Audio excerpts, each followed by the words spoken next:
Hello everyone, welcome.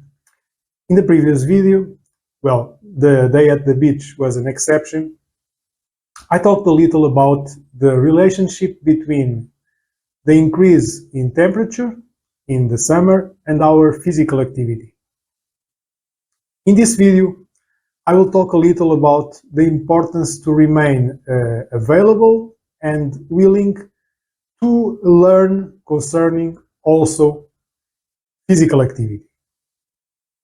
If you like the video, please press the like button, comment, and share it.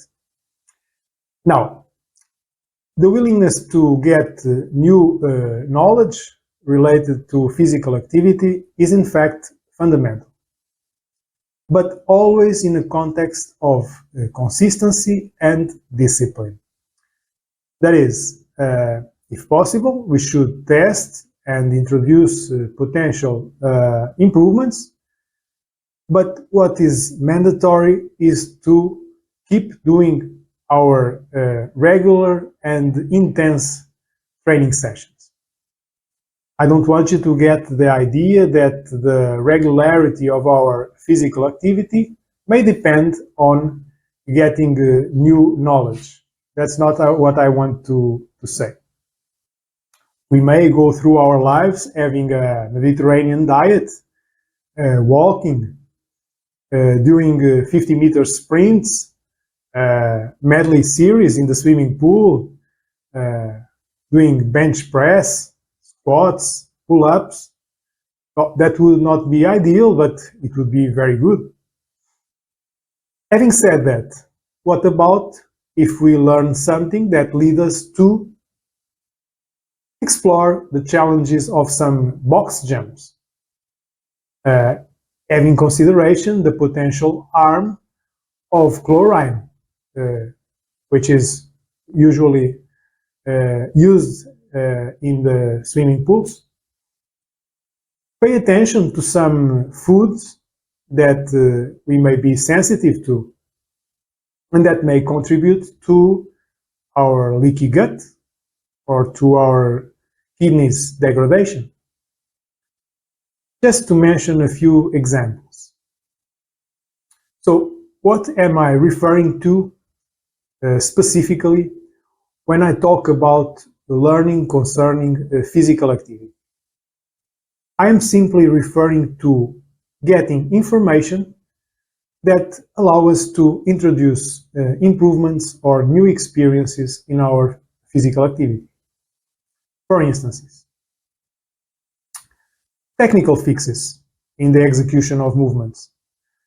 For many years, I did back pull down behind the neck, but I got to know that that is nonsense.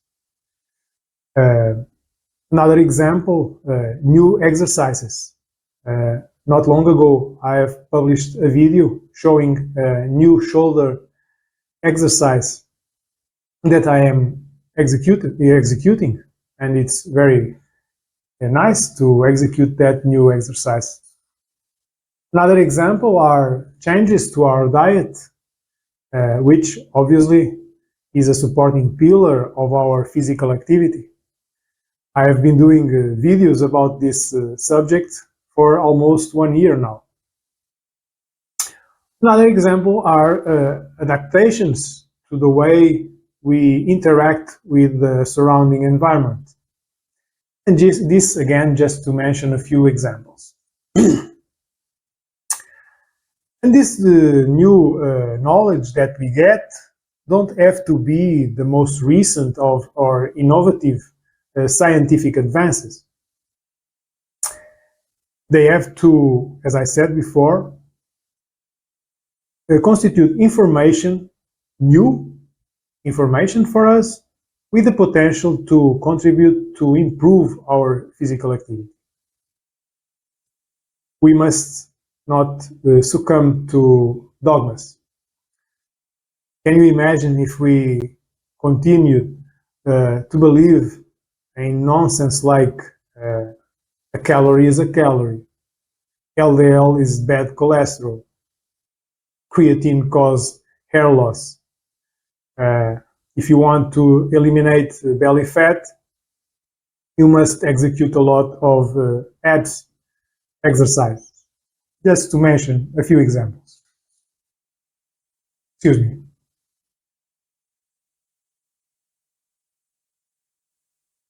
I have been very physically active for many years already. But if I had succumbed to dogmas, I would have faced an unbearable monotony.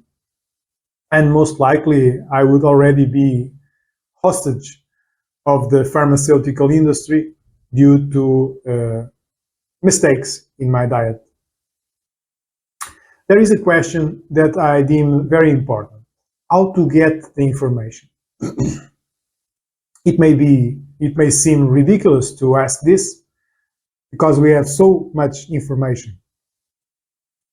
But the truth is that we must be very careful because there is a lot of false information, and what is at stake is our quality of life. So I suggest to get the proper information. Healthcare professionals, particularly in the area of integrative and functional medicine, having their competence recognized by their peers. Also, sports science professionals and physical education professionals, again, with their competence recognized by their peers. And another example of a good source of information are scientific journals, like, for instance, the International Journal of Physical Activity and Health. To finish this subject, I want to show you this. 3 topics: new 5GC, urolithin A, and hormone replacement therapy. Each of these topics is very important, particularly for us who are already beyond 50. If you try to get information, or if you already know something about these topics, please let me know in the comments.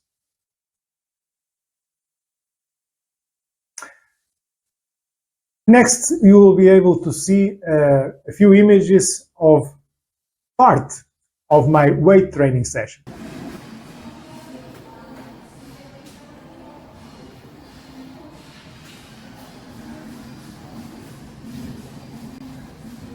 In this case, I will only show images of one exercise.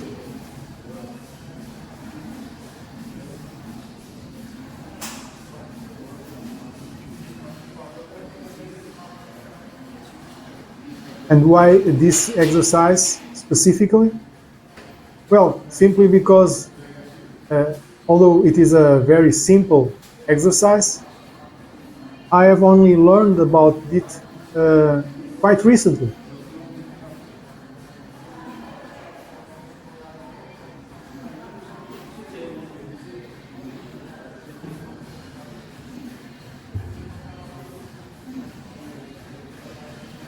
And I am very pleased to have learned about this exercise.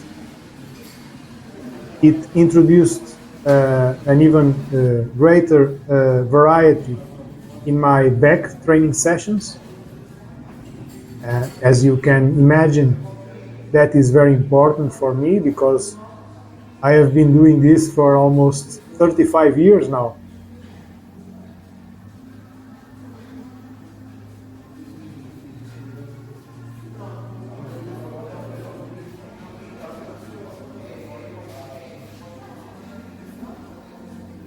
There are 2 characteristics that I really enjoy in this exercise. The first one is the stretch that it provides in the eccentric phase of the movement. And the other one is that in a unilateral exercise, we can use high loads with a considerable degree of control. In these images, we cannot see the load, but we can see that I execute it with stability, control, safety, of course.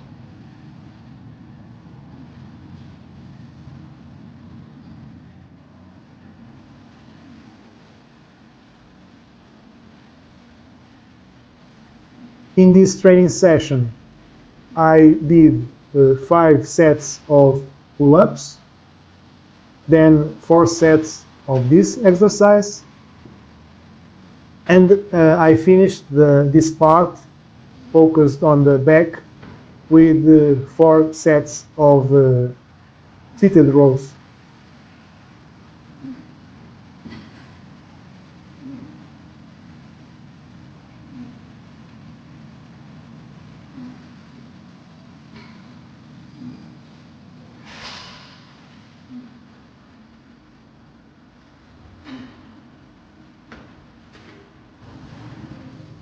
These 3 exercises that I have just mentioned, they make a very interesting training session for the back with an excellent pump of the muscles in that part of the body. And of course, all of us who have this practice, we like to feel the pump, the result of our effort that can be felt immediately after the training session, after and during.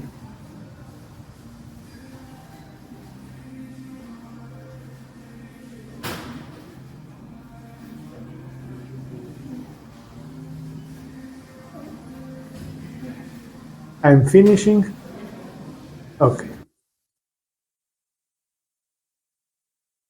In the next video, I will talk a little about physical activity at home. Now, if you like what I regularly publish, please subscribe to the channel and don't forget, press the bell to receive all the notifications. See you soon.